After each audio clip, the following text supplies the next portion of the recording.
Big surprise nga ito para sa fans ng aktres na si Lovie Poe, lalong-lalo na sa kanyang sarili na napakalaking regalo nito para sa kanya na natanggap niya sa kanyang buhay.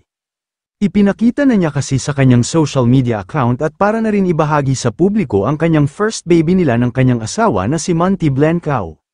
Sa naturang post ni Lovie, makikita ang isang napaka-sweet na video kung saan makikitang buhat niya ang anak na tila isinasayaw ng dahan-dahan.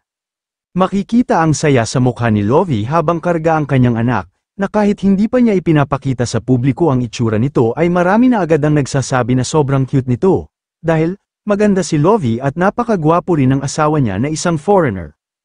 Ayon pa sa caption ng aktres, "The moment I met you, instinct took over. Welcome to the world, my love." Sa comment section, marami ang napa-OMG at napa-wow at marami rin ang nag-congrats dahil hindi inaasahan ng karamihan na nanganak na pala ang aktres. Gayunman, wala pang ibinabahagi ang mag-asawa tungkol sa detalye ng kanilang little one at mukhang gusto muna nilang i-enjoy ang kanilang private family time. Samantala, matatanda ang noong Setyembre, unang inanunsyo ni Lovie ang kanyang pagbubuntis sa isang bonggang campaign ng isang local clothing brand.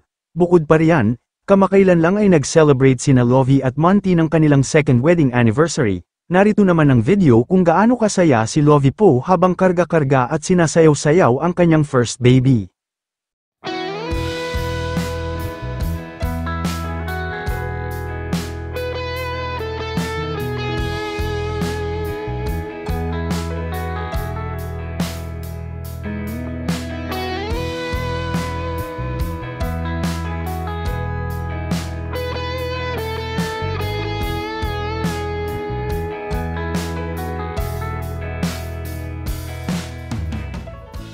Kayo mga ka-showbiz, anong masasabi nyo sa ating showbiz topic ngayon?